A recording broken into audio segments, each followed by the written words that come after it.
folks too.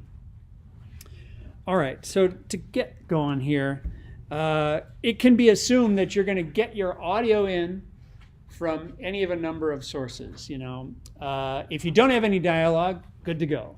You'll probably just start right with picture and design your timing in picture only. Do sound effects as kind of a last pass.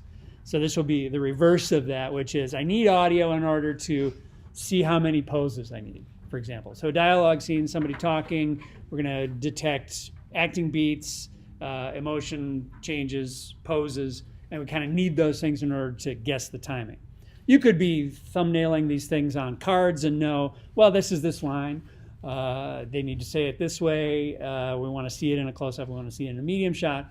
But eventually you're going to want to start to insert some of that change, the emotion, expression, and things like that. So sound is a great place to begin because you have a guide track that's created by a human, and that comes with all of that good things and bad things that humans give us. Emotion, accidents, fun things like that. So you might record on your phone using a voice memo.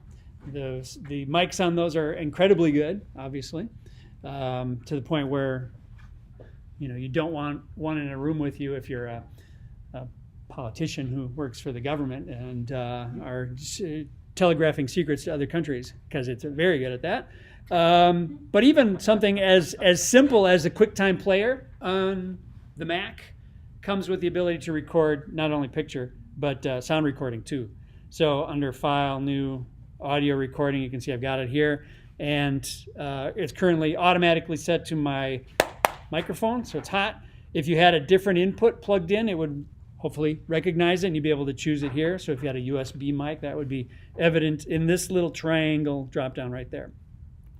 Probably recording in high quality versus maximum quality. I would bet that high quality might be like an M4A file, which is compressed but very nice quality. And maximum is probably an AIFF file, which is uncompressed and therefore slightly better quality. Frankly, nobody's going to detect any shortcomings in your audio because of compression.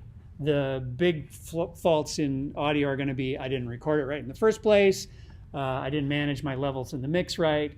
Those are much more important than any sort of compression, as the MP3 generation will bear out. But in order to start recording, I just hit recording here, and right now I am recording myself. And as soon as that's done, now I'm actually recording myself. Once that's done, and as soon as that's done, now I'm actually recording myself. So you can see I'm like 2-3 feet away from my microphone. That still sounds fine.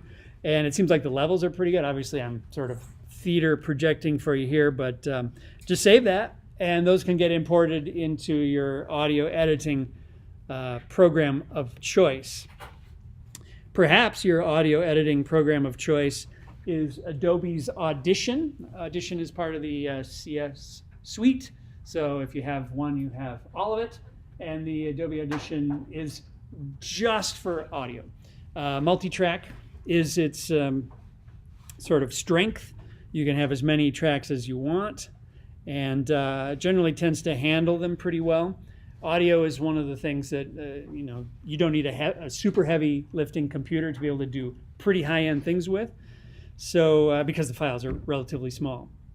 To get started in here, you'll say File, New, and make a new multi-track session. Right at that point is when you're going to decide where your media is going to save. So this is a super important decision-making point. So I might say browser, and I'm going to just put a new folder for my audio takes here.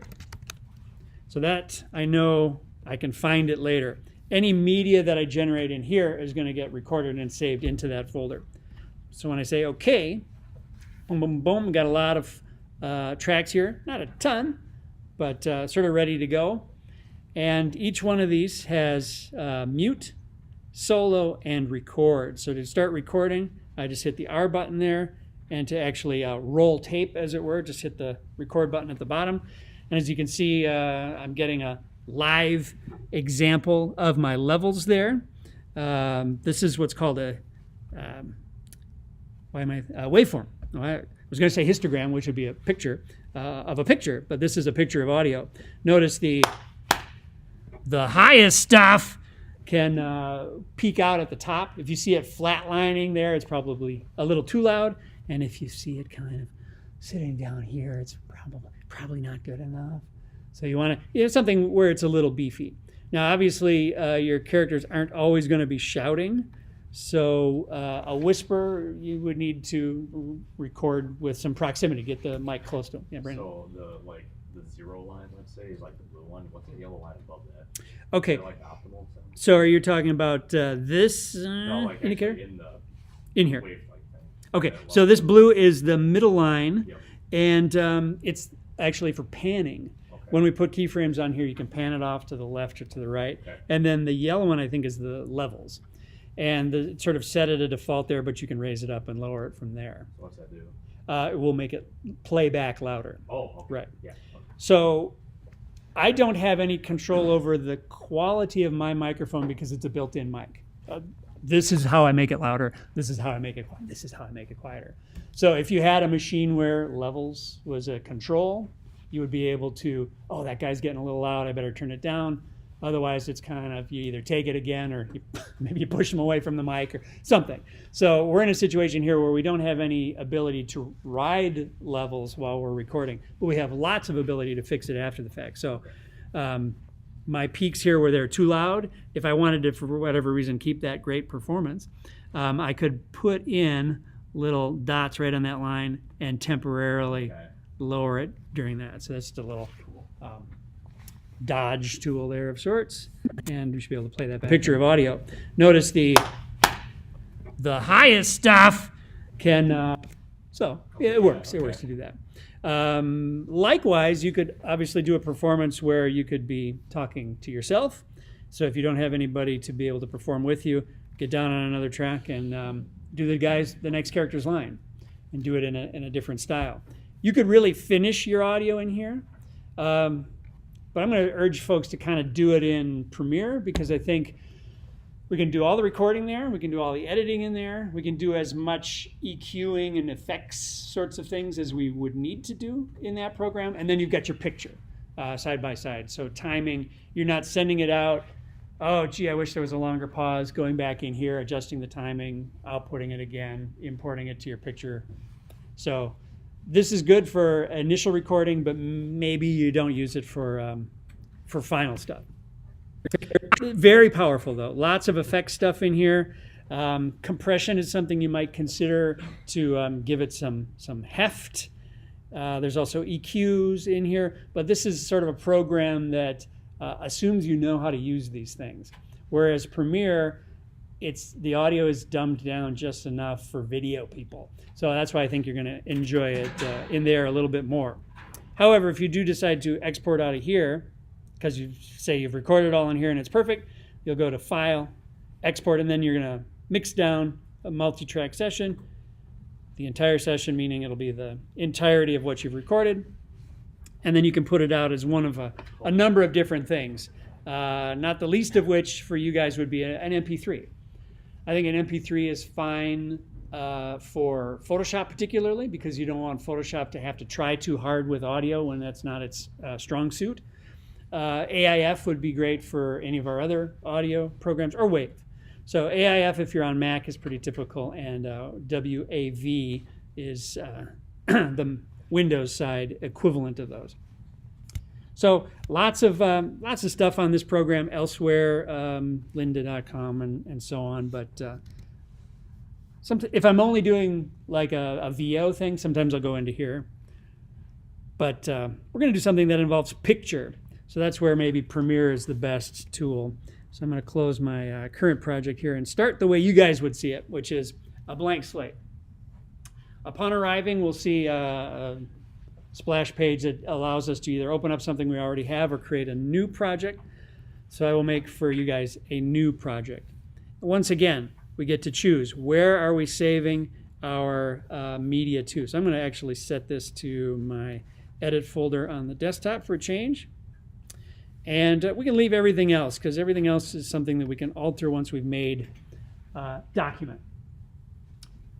Lots of different ways to view the layout in here. You might start with an editing layout. You might go to audio when you're kind of finishing. I'll just use editing because that's kind of the normal place here.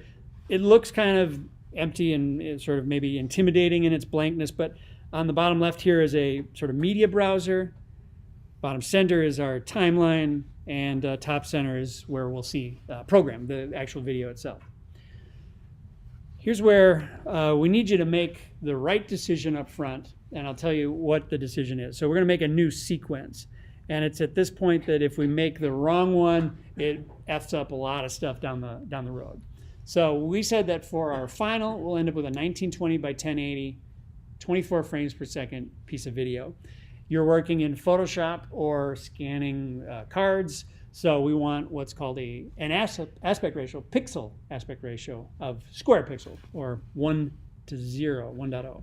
So we'll say new sequence here, and suddenly we're faced with probably about 100 different presets. You know, it just goes on and on of all the things that you could choose. But it just so happens that under digital SLR, we have one called 24p that has all of the settings that we're going to want to use because DSLRs shoot in square pixel as well. So 24 frames per second, 1920 by 1080, square pixel, and progressive scan, good to go.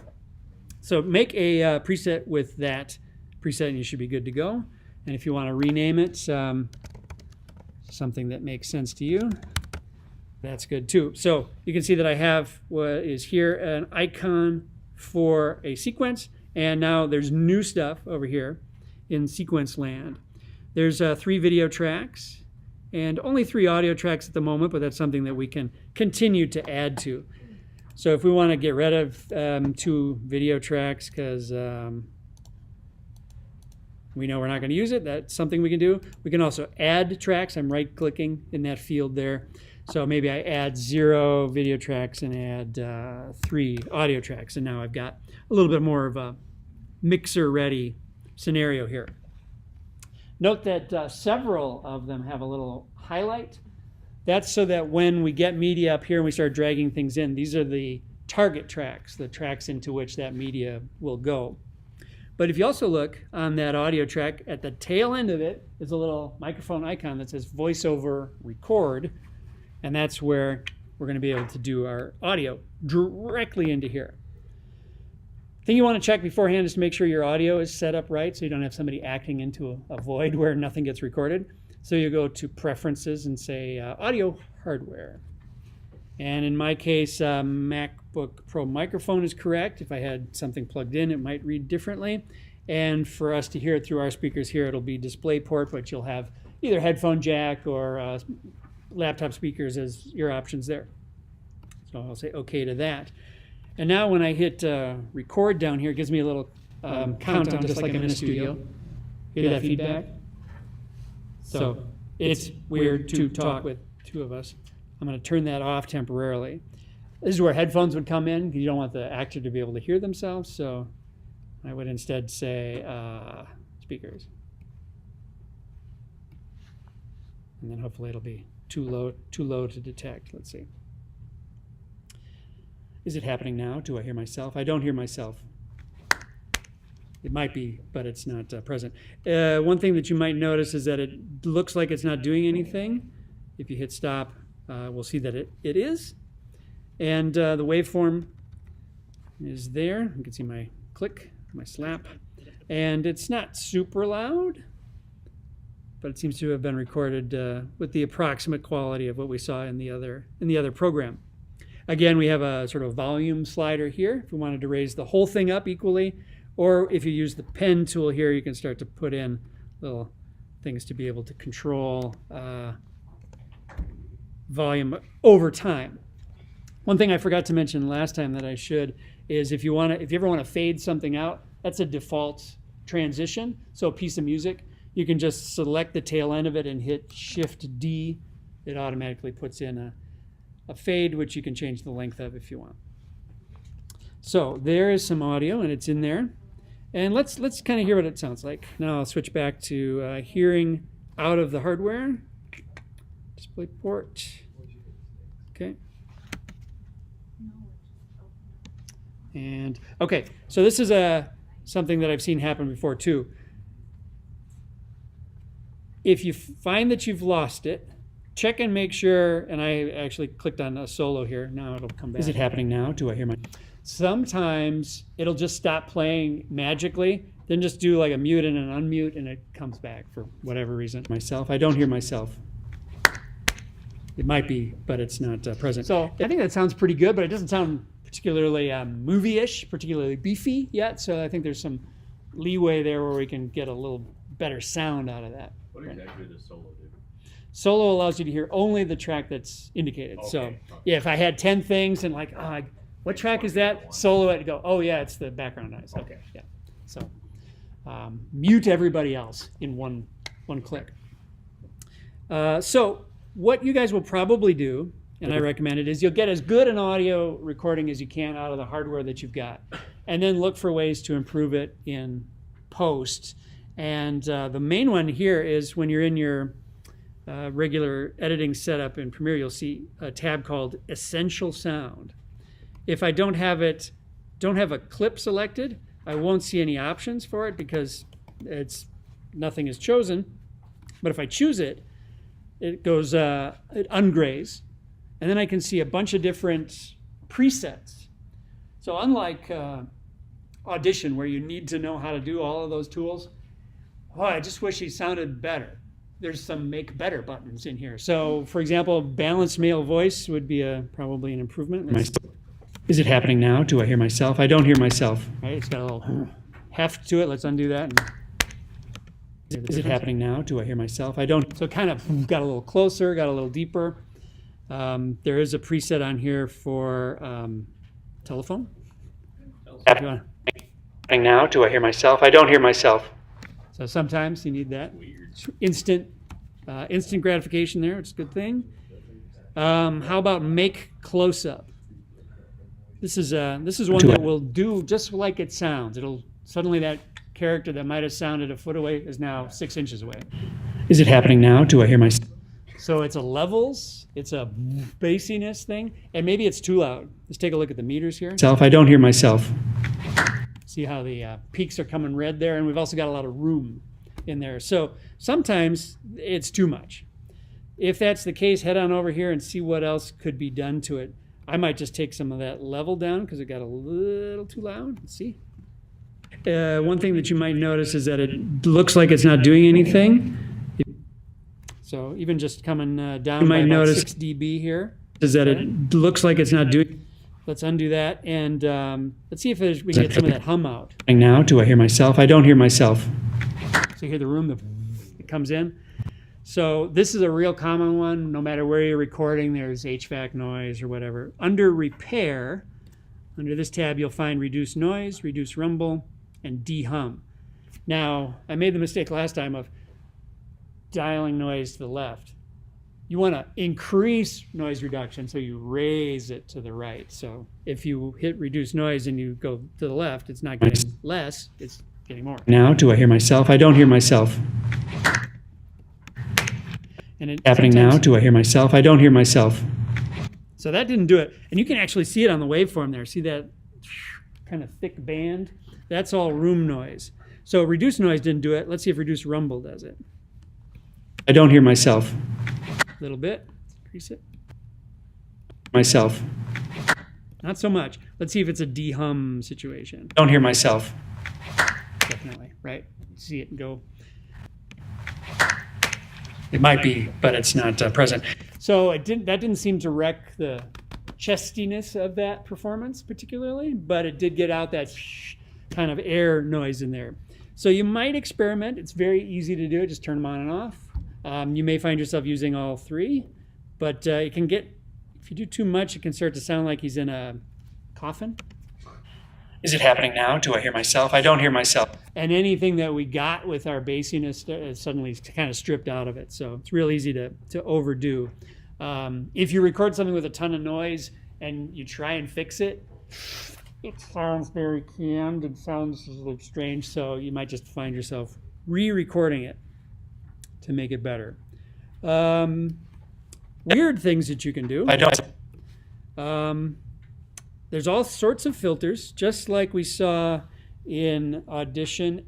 Under the Effects tab, if you can't find it, just go Windows and Effects and it'll come up. And you'll see audio effects here, just dozens of them. Everything from compression to EQ to, how about pitch?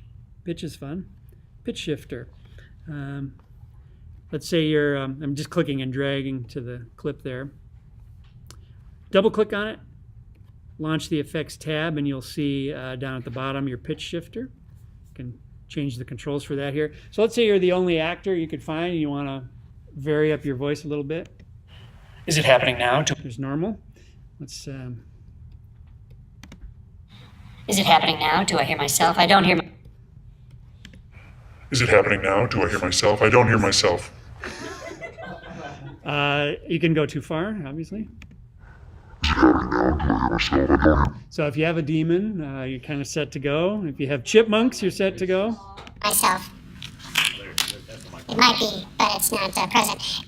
So that's magic, as far as I'm concerned. Every time I show this, like every video comes back with some pitch shifting. It's okay. It's an easy, quick joke for me. I enjoy it. But there is such a thing as too much. It's just a slider, you know, up goes up and down goes down. There's a couple of different ones in here. They will do about the same thing. The thing about Premiere is they keep old filters from old versions of the software for anybody who wants to use them. But if they improve them, then you'll see some doubling up. So there may be more things here than there actually are. Kind of, it appears to be a better list than it actually is. But I think all of your work is going to be done over here under Essential Sound. Let me take a piece that I've already done and show you how you might build one up here. So let me get my script open here.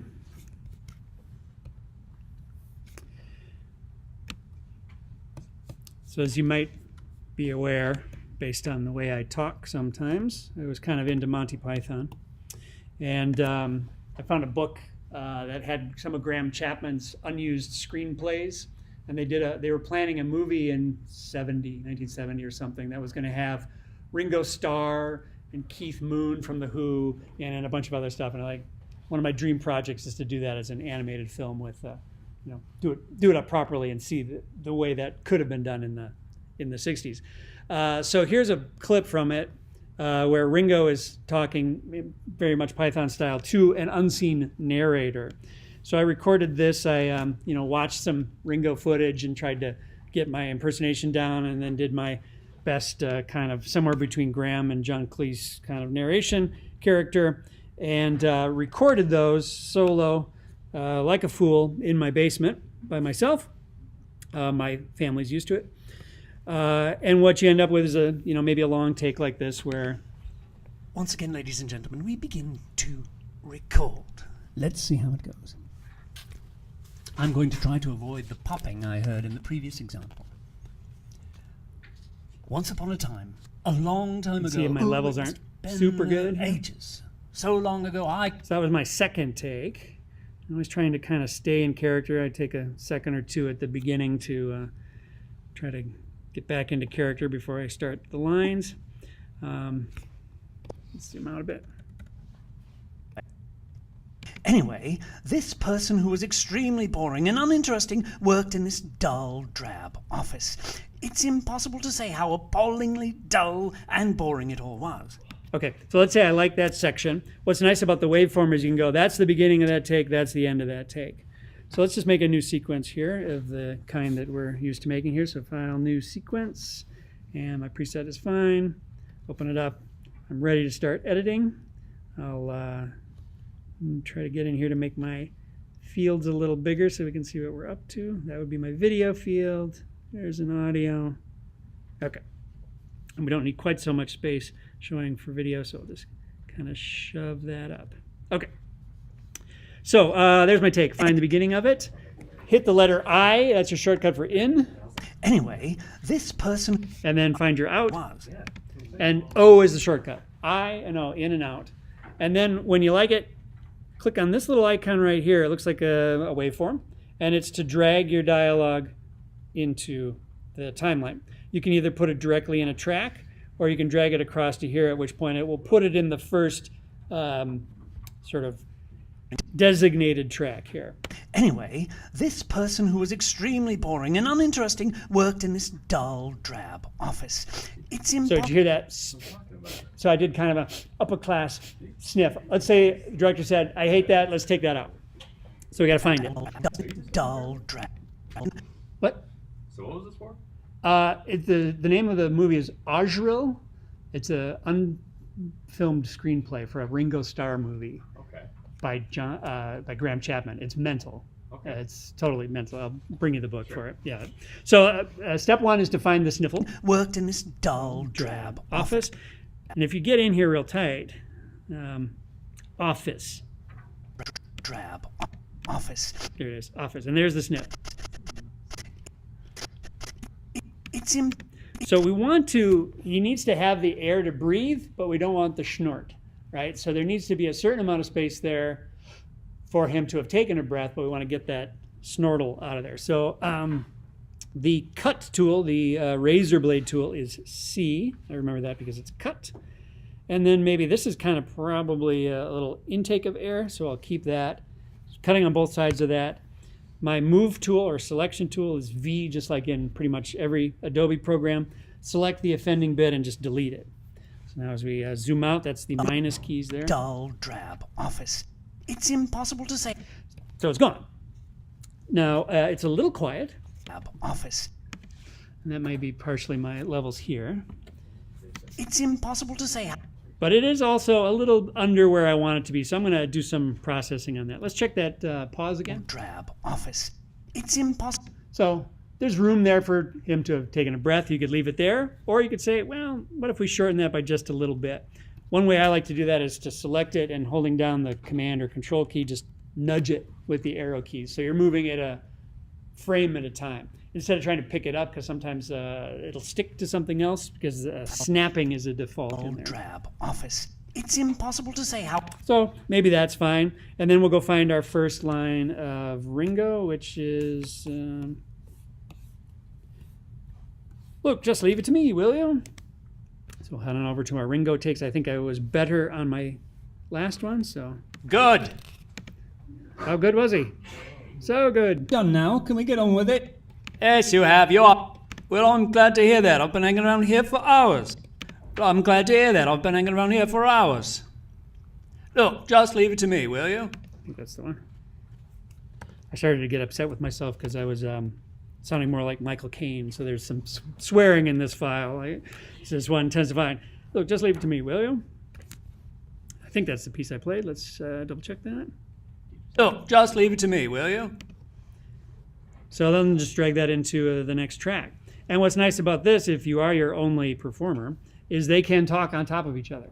And that's will start to fool anybody into thinking it was just one person because, well, obviously, I'm not a Tibetan throat singer. I'm incapable of making two voices at the same time. So I can bump it in a bit. Boring it all was. Look, just leave it to me, will you? So I don't even have to change character. I'm automatically in the next mode there. So let's real quick tune up Mr. Narrator so he feels a little bit beefier. Select that first clip. I'm just going to go with Essential Sound preset, and we'll just go balanced male. See how that sounds. Anyway, this person who was So now his peak is at -9. That's a little beefy, a little bigger than I want, so I'm going to just dial that back. Let's do -6. uninteresting worked in this dull, drab office. Okay, a little bit more than that.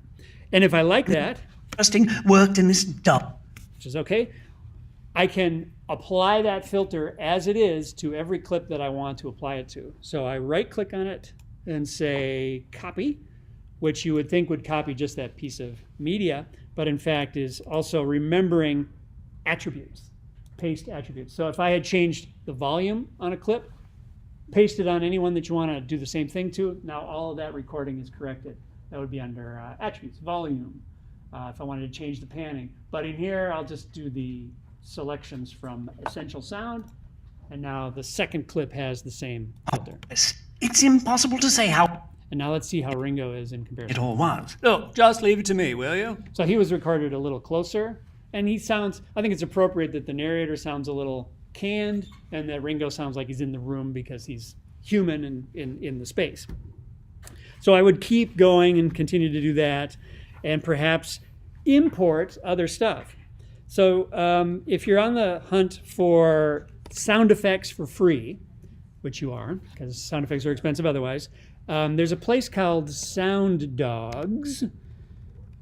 And what's fun about Sound Dogs is if you go to their modern site, you can browse everything, but you have to buy it.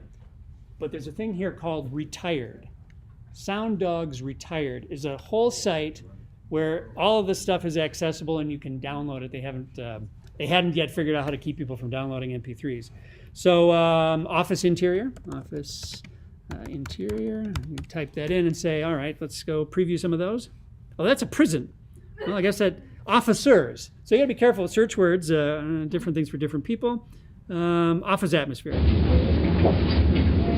All right, that's fine. So if I like that, I can click on MP3 here. A little right click will give me save link as. And you'll notice it comes down as a numbered title. So you might want to be labeling your stuff as you go so you don't lose track of it when you have 40 clips. But Sound Dogs Retired, and you will have no shortage of things that you can find by keyword. And consider music as well. Here's what I ended up with so far. Well, I'm glad to hear that. I've been hanging around here for hours. Anyway, this person who was extremely boring and uninteresting worked in this dull, drab office. It's impossible to say how appallingly dull and boring it all was. Look, just leave it to me, will you? Oh, what? Push off. Well, I haven't finished yet. Yes, you have. You are not needed. Do I still get a full fee? Shut up. Now, at last, I can get on with it. Bloody narrators. I heard that. Good. Okay, so typical Python arguing with the off-screen narrator sort of situation. If I like it, if I'm done, it's time to export media. And that can be, for me, because I'm going to go take it into Photoshop, MP3 is going to be my weapon of choice. So just want to make sure it's going where I want it. I'll send it to the desktop there. And you'll notice that Q is highlighted and export is not. Q will send it to something called Media Encoder. We don't need to bother with that with something as dinky as this, and off we go. Very fast process because, again, audio is not much of a challenge for these high-tech computers. So for me, on this one, what I did was to take the script and I scanned it out of my book. And then I sort of extended the margin a bit so I could draw my thumbnails right in it. And as I went through it the first time, it was just for kind of what do I think about it drawing-wise, and then realized I had essentially put in acting beats.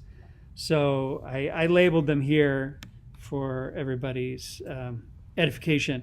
So Ringo's upset. Oh, narrator, please leave me alone. Narrator leaves. This is kind of a finally sort of moment. And, oh, he's back. Gradually annoyed. Look, leave it to me, would you?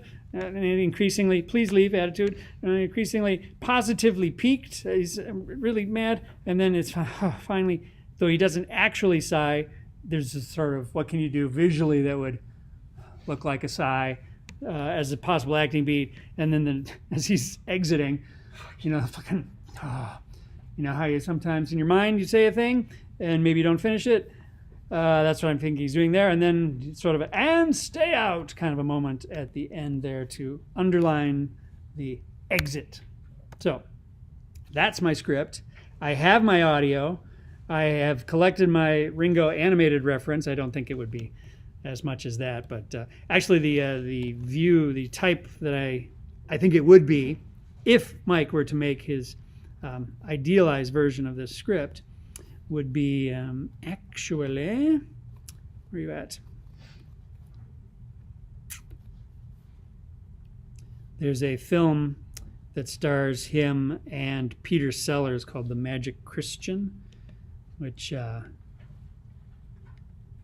the perfect hair length and amount of sideburns. I think this is what I would go for. So already designing. So as the guys said from the book, collect your reference and your assets so you're ready to go.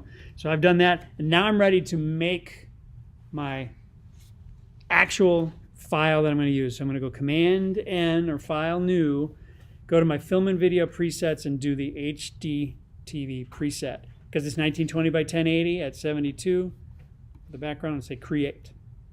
Okay, now keep in mind that since this is going to be your primary project file, it's going to balloon up in size. It's also kind of putting a lot of eggs in one basket. If you do all of your work in here and you don't save multiple copies of it, if that Photoshop file goes, you lose everything. So I would get into the habit of saving incrementally. So maybe at the end of every hour or end of every session, save as, date it, whatever, and you're back in. So if you lose something, you lose an hour, you lose a day instead of losing everything. We don't, especially for classwork where you don't have time to kind of come back and do it again. So for me, I went ahead and made a background that I thought was going to work for everything, which is your basic office here. And I had done it in some layers, but frankly, I'm done with layers. So I'm going to just merge it down. I'm going to copy it to the clipboard, close it because I'm done with it. And into this file, I'm going to put it and label it background. Now, I'm going to refield, which means to zoom in on it occasionally as we do a medium shot or a close-up. So this is our long shot, but it can be our sort of master background. Right now, I don't have a video timeline, so I might say create video timeline. At which point now my background has duration, has 5 seconds. And it's right here under my only layer that I can add the audio. Audio track, little triangle. We track it down to, I think I saved it on the desktop. And here it is. It should play back. Well, I'm glad to hear that. I've been hanging around here for hours. Okay. Because I thumbnailed it in the script, I can essentially go steal those thumbnails and start placing them in for timing. So let's see. I'm glad to hear that. I've been hanging around here for hours, so I'll just copy them to the clipboard. And let's save this now as Animatics scene 01, and I'll give it a 1 for my iteration of it. And I will paste, and making sure that my cursor is at the beginning there, just paste right there. So obviously I thumbnailed it at a really low resolution, but I could set that to multiply so I can see through it, and I can scale him up so he's sitting on the desk. And maybe that's my first panel. Let's see how it goes. Well, I'm glad to hear that. I've been hanging around here for hours. Okay, so his mouth should close now. So I think that's a really great reason to go ahead and put a split there. And I'll just take that, that version, and I'll close his mouth at least. Shut up. But I should probably be painting in black. And I should probably be on a brush. And what exchange? There we go. Oops, he's upset. There we go. All right. For hours. Anyway, All right. So maybe there's a beat, and the guy is talking again, so it makes sense that maybe he's going to react to that. I might come in here and just let's have him turn his head. And T. Oh, it's cut off his head. I was thinking more like a flip. He's looking up. Very aggressive. Just snap. Here for hours. anyway, this person who was extreme. All right. So I need to keep my background going. This person who was extremely boring and Okay, extremely boring. Maybe that's my cut to a close-up. So I'm going to extend that out. extremely boring. Boring. And so he's going to take offense to that. And I'll put a split in my background here. Let's move this. Here's the thing about splitting it. When you split it, it keeps both of them selected at the same time. So you have to kind of unselect one. I kind of like to stagger them so I can see where they're all situated. And now with this background copy, this, hang on, it's grouping. You do want to make groups. Let's show you how making a group is a good idea. So these are all related because they're all from the same shot. So I'll select them and I'll put them in their own group.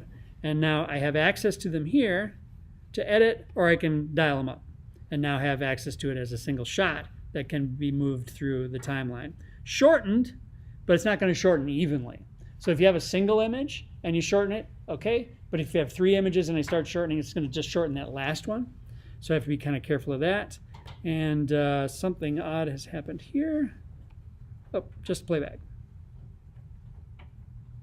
So it's, see it's struggling there? It's on this frame, it's trying to draw an effect that's not happening very well. But I bet if I play it back at Well, I'm real glad to hear that. I've been hanging around here for hours. Anyway, this person who was extremely boring and uninteresting. Okay, so let's do that close up. So I'm going to take that close up version and scale it up. What would we see if it were close up? Let's say something like that. I can refield it, move it around after the fact, but now I can go get my next shot. Oh, he stands up. Okay. So let's do it as two things. He'll stand up in this shot just to make it more interesting. So in fact, I'll need to copy him. Command J to get him. Put him up in back in the office here. Now he's going to seem rather small. So we'll scale him. And I'm going to redraw him. So assuming any of that was any good, it isn't, but maybe now he's looking up. That is very... I want a skinny neck, come on. All right, good enough for a thumb, right? It's extremely boring and uninteresting work.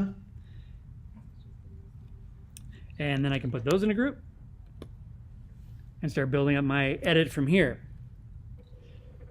This, if this was all you did for the first 30 and the timings were good and the images made sense, that might be fine.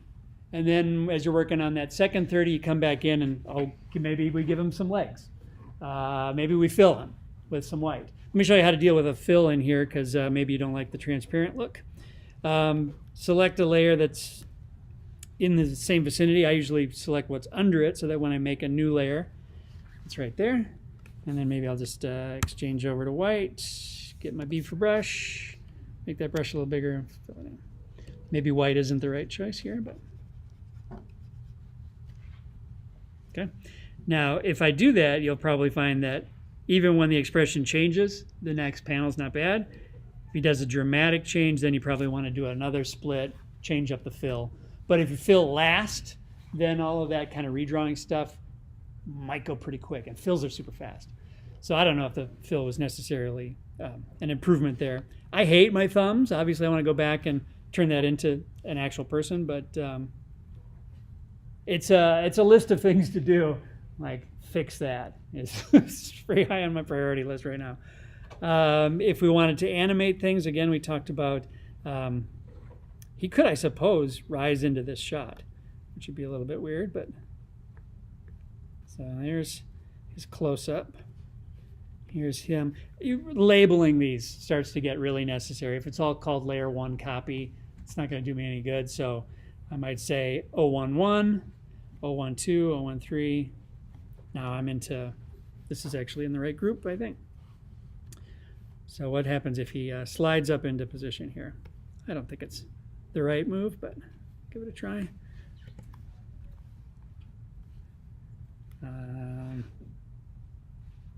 Am I in the right one?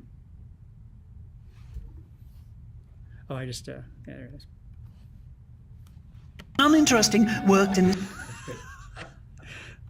Extremely boring and uninteresting worked in this. Yeah, so you can see where it's got some work to do, but the pieces are coming together, starting to feel timing, and that's exactly where we could be. What do you guys have in terms of questions? Here, oh, I'll throw one other thing at you. Getting the video out of here is a good idea. Let's do two things. First of all, we'll make sure that our timeline is set to the right rate time. So set timeline frame rate, and we'll say probably not 30 frames per second. We'll do our 24, so it matches our video timeline. Then we can export. We'll say render video. We can bring it out as an MP4, that's fine. 24 frames per second, good, all good. And in fact, I probably don't need the full length of it, so I'll just do the first 150 frames here so we can see it. Render. Okay, hide that. Let's go over to Premiere and plug it all in. So, I've been hanging around here for hours. Import MP4. Here he is. Double click it, take the picture, drop it on top, and here it is. Well, I'm glad to hear that. I've been hanging around here for hours. Anyway, this person who was extremely boring and uninteresting worked in this dull... Okay, so slowly I move forward and forward. So imagine that times 120 shots, and